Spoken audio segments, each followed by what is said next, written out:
nám ho vzít nemůže. Protože pokud tohle budeme cítit, vytvoříme tu potřebnou, jak já říkám, a spousta lidí, sounáležitost. Vytvoříme tu jednotu potřebnou proto, aby se v naší zemi, v naší vlasti, v našem domově nedělo to, co se děje dnes. A to, že o nás bez nás rozhoduje banda zločinců pod vedením Andreje Babiše a jeho podržtašek jako Al-Azama Haláčka a R. Mengeleho Primuly.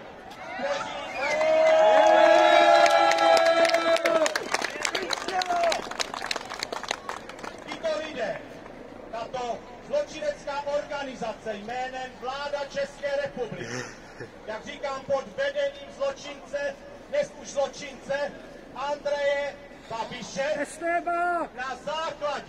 na základě naprosto neexistujících věcí, neexistujících podmínek, vyhlásila protizákonně a vyhlásila tedy protiústavně nouzový stav v České republice. Notabene ho vyhlásila podruhé v tomto roce. A podruhé ho vyhlásila bez toho, aniž by byl schválen poslaneckou sněmovnou. Já mám za to, že tento druhý nouzový stav, jak říkám, byl naprosto protizákonný a protiústavní.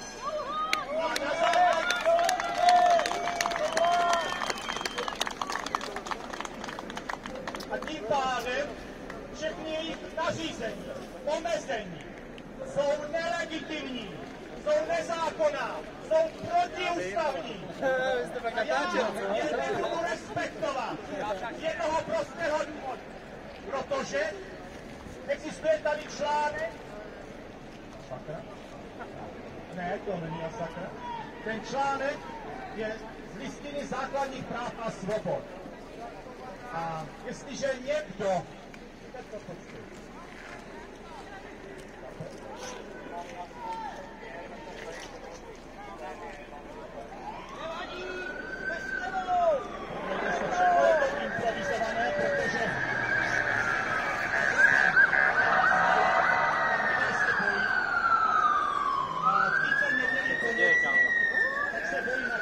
No nevím, ale spoustu tam dal.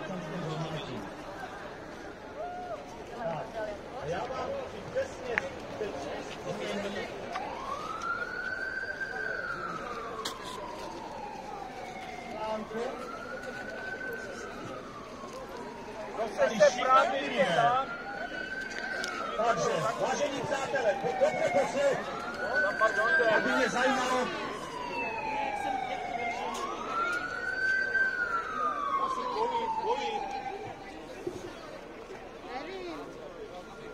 A je čisto a jsou pryč.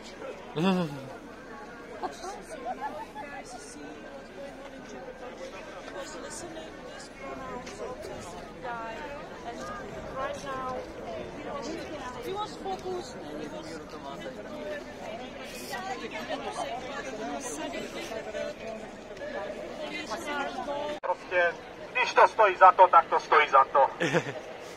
Ono to už má 5 let, takže má to něco za sebou. Takže ještě jednou. Občané mají právo postavit se na odpor proti každému, kdo by odstraňoval demokratický řád lidských práv, základních svobod, založený listinou, jestliže činnost ústavních orgánů, účinné použití zákonných prostředků jsou znemožňovány. Je to tam jasně napsané. A teď mě řekněte, jak se cítíte.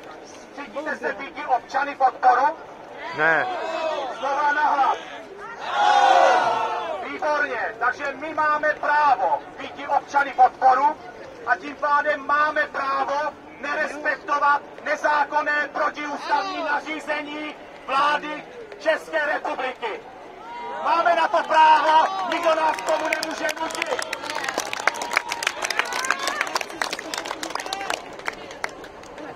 Naše země byla kdysi svobodná. Si vás policie nemůžete říct, aby ten vrtulník odletěl.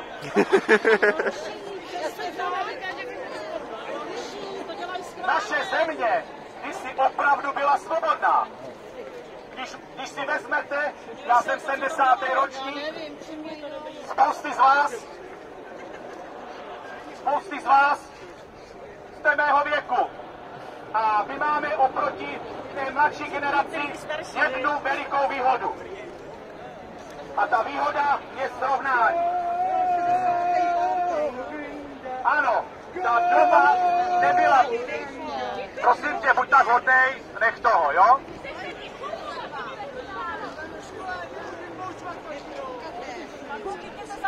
Podívejte se, jestli nebudete nadále poslouchat.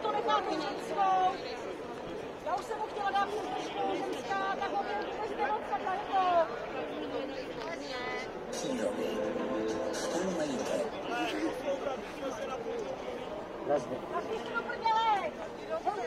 Takže znova. To nebude. To prostě nebude fungovat. On to ruší. To ruší tamhle to. Mě to taky rušili, když jsem tam natáčela. Dávala jsem živý vysílání. To je rušička dáme. Komu něco nakazovat, aby takzvaně dodržoval ten klid, aby jsme se tady mohli svobodně sejít, aby někdo nevyrušoval, aby mě tady do toho nikdo nekřičel a nehulákal. To je sice pravda, ale mám právo takového člověka vykázat, protože jsem organizátor tento akce. A já už se s tímhle nechci dál zaobírat. Takže pokud nechcete tohle respektovat, tak tady prosím nebuďte a odejděte. Je vám to jasný? Děkuju. Takže, jak jsem řekl, my máme srovnání. V této zemi kdysi dávno lidé, kteří poctivě pracovali, mohli slušně žít, měli svoje sociální jistoty, nemuseli se bát, že přijdou o práci, nemuseli se bát o to, že by je někdo vyhodil na dlažbu, nemuseli se bát o to, že by jim někdo zavíral školy, nepouštěl děti na sportoviště a podobně. Tenkrát ta doba nebyla lehká pro spoustu lidí, ale pro běžné občany měli prostě ten svůj klid na tu práci, na svobodný život, na užívání si svých věcí, svých koníčků. Byli svobodní oproti tomu, co se děje dnes. Byli jsme svobodní? Bez debaty. A dneska, když se na to podíváte, oni si můžou dělat naprosto cokoliv. Naprosto. Včera jsem byl s pár přáteli ve ulici Sněmovní podepisovat pro Janu Peterkovou petice. Nevím, jestli jste to zahlídli, viděli živá vysílání, ale to, co se v té ulici odehrálo, bylo naprosto bezprecedentní. Neuvěřitelné. Na základě nějakých úředníků, nevíme jaký, kdo to byl, kde se vzali. Policie Česká republika je poslechla. Policie České republiky poslechla nějaké úředníky, nějaký lidi, kterým o nich nic nevíme, a nám zakázali vykonávat právo petiční. A začali nám určovat, kde ho budeme vykonávat. Jakým způsobem. Já jsem tomu nemohl uvěřit a nevěřím tomu ještě dneska. Policejní zákon.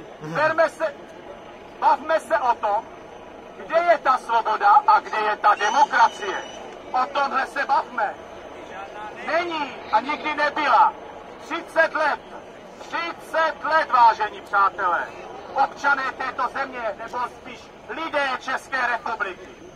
30 let je tohle od toho rádoby té samotné svobodné demokratické revoluce, která byla prvním podvodem na nás všech, na lidech České republiky. Od té doby neexistuje žádná demokracie a svoboda, protože kdyby tomu tak bylo, tak dneska tady nestojíme. Dneska se o tomhle nebavíme, protože za těch 30 let by už tady existoval takzvaně proveditelný prováděcí zákon o referendu, kdy my lidé bychom mohli vyvolat referendum o otázkách, které se nám nelíbí, které někdo chce odhlasovat. Jenže my to nemůžeme udělat. Demokracie není, co uděláme.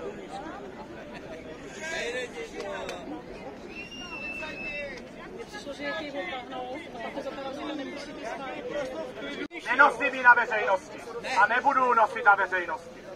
Protože tohle, jak jsem řekl, je protiústavní a protizákonné nařízení. Žádné takové vládní nařízení nemůže jít proti lidem České republiky, proti ústavě. Tohle je prostě zákon.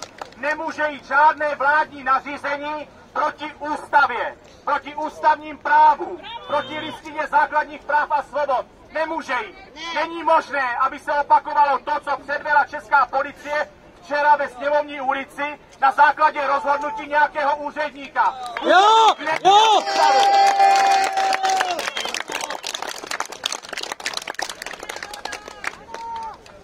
Problém nás všech, opravdu nás všech, prosím pěkně, nejsou policisté. Není to policie České republiky. Protože možná se na mě budete zlobit, ale oni jsou dneska v pozici otloukánků stejně tak jako my. Oni jsou ti, kteří jsou denodenně na ulicích. Oni jsou ti, kteří, na koho se obrátíte, když se něco stane. Zavoláte 158 nebo 156. Na tohle se obrátíte. V každém oboru lidské činnosti jsou lidé, kteří jsou slušní, poctiví, morální, pracovití. A jsou v každém oboru také lidé, co tam nemají co dělat, co jsou šmejdi, zločinci, podvodníci, hoštapleři a kteří ten systém chcou jenom využívat. A je úplně jedno, jestli je to lékařství, jestli je to v politice, anebo to jsou policisté České republiky. To si prosím vás uvědomme. Nemůžeme házet všechny do jednoho pytle. Neexistuje to. To prostě nemůžeme dělat. Já se vsadím, že tady jsme dneska lidé různých politických názorů. Že věřím tomu, že tady jsou i lidé, kteří se mnou v něčem nesouhlasí. Ale to už dneska není podstatné. Protože to došlo do bodu, kdy jsou nám doslova a do písmene ukrádány. Jsme okrádáni o naši svobodu, o naše práva. A to je jediná naše věc, na které se my prostě musíme spojit, musíme se domluvit. Není možné, aby nás rozdělovali politici, protože už jsem to říkal několikrát. Politici, politické prapory, jak když bych se vás teďka zeptal, a věřím, chápu, že lidé dneska už mají obavu, už si zvednou tu ruku, aby druhého neoznačil. Ale takže nebudeme tady hlasovat, ale já vám říkám, věřím, že tady jsou lidé, kteří jste volili ANO. Věřím, že jsou tady lidé, kteří volili KSČM. Věřím, že jsou tady lidé, kteří volili třeba i ODS. Věřím, že jsou tady lidé, kteří volili SPD. Věřím, že jsou tady lidé, kteří chtěli volit národní demokracii, dělnickou stranu, sociální svobody a tak dále. A teď mě řekněte, když jsme tady takhle všichni po stolu a máme ty rozdílné politické názory, jak se chcete spojit díky té politice? Jakým způsobem? Já tvrdím, že jediný způsob, jak se můžeme spojit, je tenhle ten symbol. My jsme rodina! My jsme všichni rodina! My jsme rodina, jsme lidé v jedné zemi, v jedné vlasti. Je jedno, jestli jsme Češi, Moravané nebo Slezané. Tohle je náš společný domov. A jiný mít nebudeme. Nebudeme mít jiný domov. To si musíme uvědomit. Musíme tedy vytvořit co? Musíme vytvořit sounáležitost. Včera jsem řekl ve videu přátelům, a není na to pozdě, můžete to dneska udělat každý z vás. Vzít video, ten mobil a natočit se s vlajkou, s trikolórou, jak zpíváte československou hymnu. A tohle si dát na svůj facebookový účet, na svůj profil. A tím to se propojit. Tohle je jediná věc, která nás všechny spojuje a může spojit. Politici nás prostě nespojují. Politici nás rozdělují. A včera ta naprostá banda zločinců, kolaborantů, udělala to, že hlasovali proti zájmům České republiky, proti zájmům občanů, lidí v České republice. Je to tak? Takže co jsou? Jsou to zrádci! Jsou to zrádci! Ty to slyšet, jsou to zrádci! A tyhle zrádce,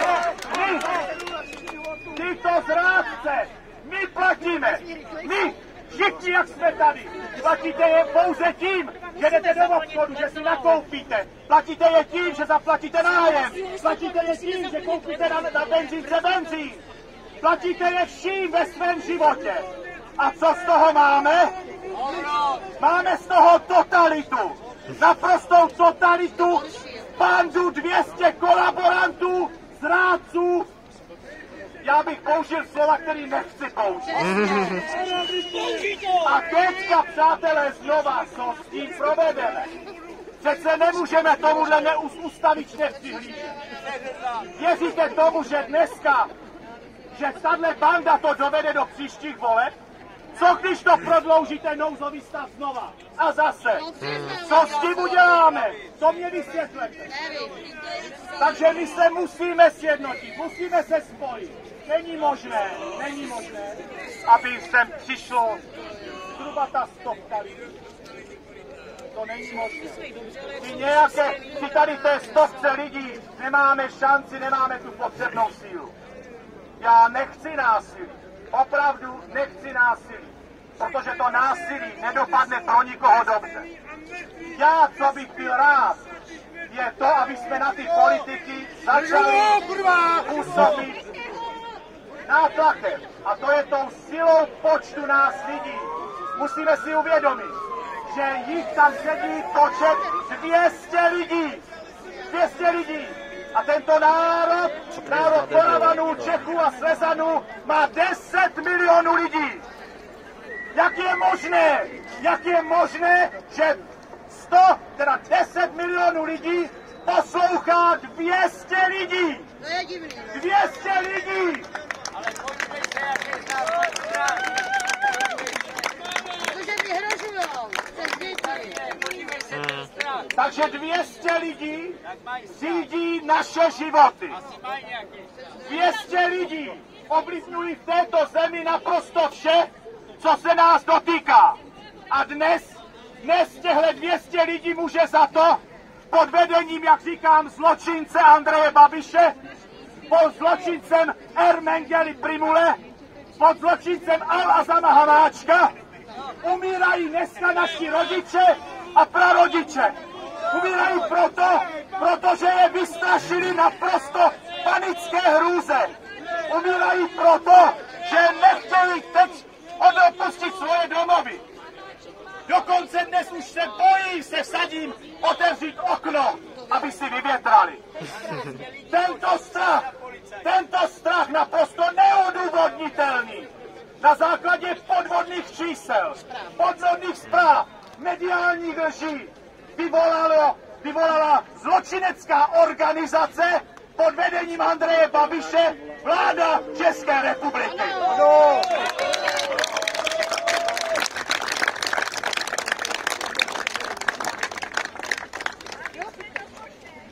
Já jsem mockrát jsem mluvil, kritizoval, ale na základě faktů, na základě chování jednotlivých politických lídrů. To, co oni předváděli, to, co oni dělali. A dělám to zas a znova. Nebudu se bát říkat svůj názor nahlas. A to stejné je potřeba od vás. I vy musíte začít říkat svůj názor nahlas. Ano. Musíte politikům ho říkat. Volby v České republice. Zase řada z vás se mnou nebude souhlasit. Ta svoboda a demokracie, v čem tady spočívá v té svobodě a demokracii? 2 dny se můžete svobodně a demokraticky rozhodnout, jestli půjdete k těm dvoudenním volbám, a to jestli půjdete v pátek, anebo v sobotu. Tohle je naše svoboda, to je ta demokracie. Pak vezmete, to není žádnej papír obyčejnej, to je váš život, to je váš hlas. Vy se zbavujete života svého hlasu tím, že ho hodíte do té ne urny, ale do obyčejné popelnice. Protože jakmile ho tam odevzdáte, tím vaše svoboda a demokracie končí. Uvědomujete si to? to skorumpovaný, diktátorský a dnes už fašistický systém, tak občané, lidé této země musí začít uvažovat jinak. Takže jestliže nemáme teď možnost změnit tento systém, musíme využít všechny možnosti, které ten systém nám dává. A jedna z těch možností je, že pokud odvolíte a nikdo z nich neplní volební sliby, tak vy jako ten správný aktivní volič musíte minimálně jít k tomu komplu, mobil a napsat na e-mail tomu Šmejdovi, že za tohle jsem tě nevolil. A budeš pracovat podle toho, co jsi nám sliboval. Samozřejmě na tohle nedostanete odpověď. Protože co?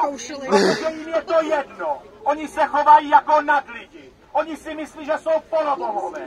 Že vám nemusí nic vlastně vysvětlovat. Jejich sliby jsou totiž nevymahatelné. Jakýmkoliv způsobem. Není šance. Takže následně najděte si laskavě kancelář toho poslance. Domluvte se s lidmi ve svém okolí a běžte do toho jeho kanclu a řekněte mu tak, on tam nebude. Bude tam ta maximálně sekretářka, ale bohužel tato schytá za ně v tu chvíli. A vy mu řeknete, nebo tomu asistentovi. Vážený pane, my chceme, aby náš zástupce svobodně a demokraticky zvolen tady bylo příští středu. A my si s ním chceme něco vyříkat, popovídat. Pokud se to nestane, ukáže vám co? Že na vás úplně kašle. V tom případě, co vám zbývá? Defenestrace. Berme to tak, že nechci defenestraci. Co vám zbývá? Nic! Nemáme nic! Není žádný další opravný prostředek k tomu, abyste se domohli vašeho práva. Nemáte nic. Protože proč? Protože proč? No, protože tady nemáme ten zákonný a jediný opravný prostředek, což je svobodně vyvolatelné, proveditelné referendum. Neexistuje. Protože proč? Protože si ho uzákonili způsobem, který je naprosto neuvěřitelný. 450 000 podpisů se sbírat do půl roku, abyste vůbec mohli vyvolat referendum o otázce, která se vás přímo dotýká a která se vám nelíbí. A teď si představte, co byste museli podniknout, abyste se sbírali do půl roku 450 000 podpisů. Jak kdokoliv z vás? Jakým způsobem? Máte milionový obraty? Abyste mohli zaměstnat, já nevím, 100 lidí, poskytnout jim vše potřebné, veškerou logistiku, auta, ubytování, ježdění po celém našem kraji. Máte na to? Nemáte. Takže je to nějaký zákon o provádění referenda? Je to nesmysl. Je to lež a je to diktátorský nesmysl. Tečka. Nemáme tedy tuhle možnost. A teď si představte, že i kdyby se vám to povedlo, tak ten prováděcí zákon, co dneska je, hovoří o tom, o čem můžete vypisovat referendum a o čem nemůžete. Tohle dneska oni mají v zákoně. Pro nás to je ta svoboda a demokracie. Takže jakou máme jinou možnost, než tu, o které mluvím celou dobu. Jsou náležitost sjednocení. 20 000 lidí nic nevyřeší. Věřte tomu, že ne. Ani 50 000 lidí nic nevyřeší. Ale tady, v tomhle prostranství, okupování doslova do písmene, obléhání vlády České republiky, obléhání parlamentu a obléhání senátu 300 000 davem, už je dostatečný mandát k tomu, aby nějaký ten vlastenec z té poslanecké sněmovny přišel k lidem a zeptal se ho, zeptal se nás, co chceme. A my mu dáme takovýhle požadavky. A řekneme mu, chceme tento proveditelný prováděcí zákon o referendu, chceme změnit volby na jednodenní, chceme, aby neexistovalo něco takového, že se zhasne a TOP 09 je opět na výsluní. Není možné, aby něco takového platilo. Jak pro Boha? Jak tomuto někdo může věřit? Jak toto může být zákonné? Jak toto může být ústavní? Jakým způsobem? A teď si představte, že všichni, jak jsme tady, za to můžeme. My k tomu přihlížíme. My si to necháváme líbit.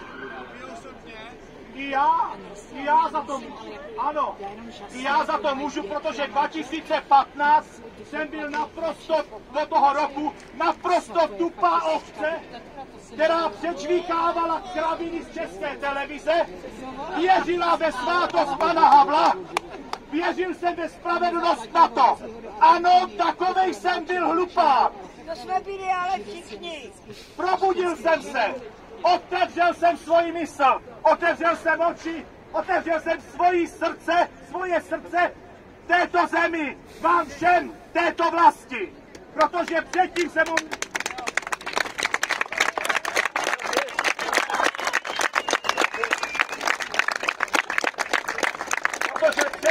na to náměstí s tou vlajkou, naší československou vlajkou, dneska vlajkou České republiky, šel akorát, když bylo nadáno. Když byla reprezentace, když se hrál reprezentační zápas v hokeji. Tohle jsem dělal. Oni nás uspali, všechny nás uspali. Tím, jak máme krásný život, jak tady všechno máme v obchodech, jak všechno si můžeme koupit, dovolit, cestovat. Zacpali nám hubu, oči, mysl a naše srdce konzumním životem. My jsme vyměnili. My se chceme informovat.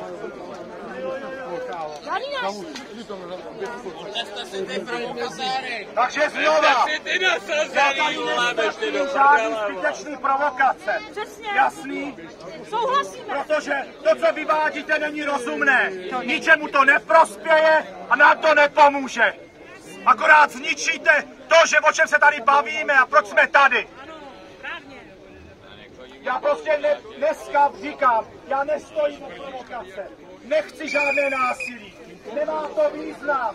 Co bychom tak asi dokázali? Jak můžou vědět, že vir z České republiky odejde 29. srpna a najednou se 1. září vrátí? Je tohleto logické? Je to celý jeden velký plán a snažili jsme se s Jirkou udělat cokoliv, co bylo v našich silách, abychom tomu zabránili. Kde jsme teď?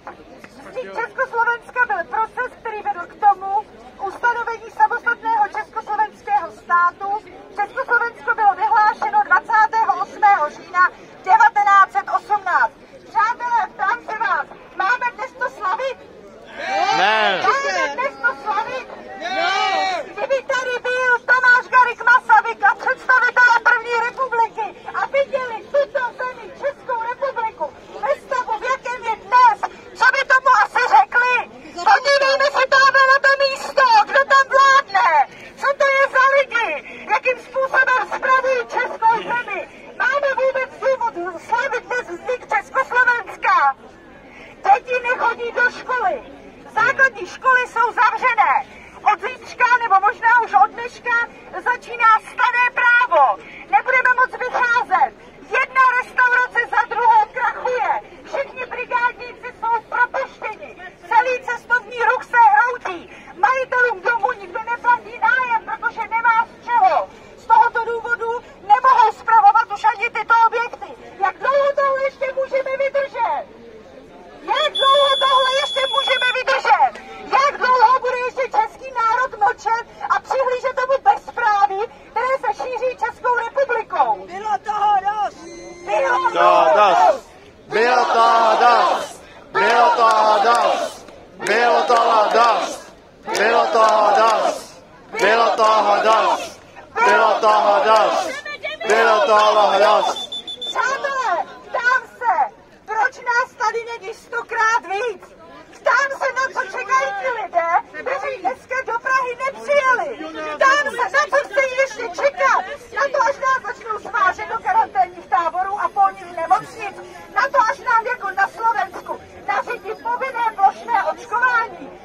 vyzkoušenou vakcínou v experimentální fázi, nebo na to z nás začnou plošně testovat na PCR testy, které jsou naprosto neúčinné a jsou naprosto neprůkazné. Jak řekla paní viroložka Zelená, obsahuje pouze zbytkovou RNA viru, takže vůbec neprokazují, jestli jste tu nemoc měl před půl rokem, anebo ještě v mateřské školce nebo v jeslích. Protože koronavirus je běžný nechřipkový virus. Proč televize? Proč všechny televize? Proč všichni novináři nejezdíte na Akademii věd za doktorem Evženem Bouřou, který virus SARS-CoV-2 izoloval a prohlédl pod mikroskopem už dokonce v květnu a dokonce proti němu vyvíjí lék? Proč nám vláda všechno tají? Proč nám média všechno tají? My už toho zkrátka máme dost! Máme toho dost! Má toho dost! Máme toho dost! Máme toho dost! Máme toho dost! Máme toho dost! Máme toho dost! Máme toho dost! Máme toho dost! Máme toho dost! Přátelé, ještě než nechci Jirkovi dál už tady zabírat prostor, má svůj plán, má svůj scénář, poslední na co řeknu. Přátelé, píšou mi desítky, stovky maminek, jak děti trpí, jak děti nechodí do školy, jak na Slovensku odebírají rodičkám miminka přímo z porodních sálů, pokud se nepodrobí těmto PCR testům a tak dále. Já se ptám, kde ty rodiče jsou? Kde ty rodiče jsou? Proč dneska nepřijeli všichni do Prahy? Proč tady nestojíte s vlajkami? Jak vám můžu pomoct? A volejte, kde všichni jste? Proč tady nejste a neřeknete těm zločincům, jednou provždy máme toho dost?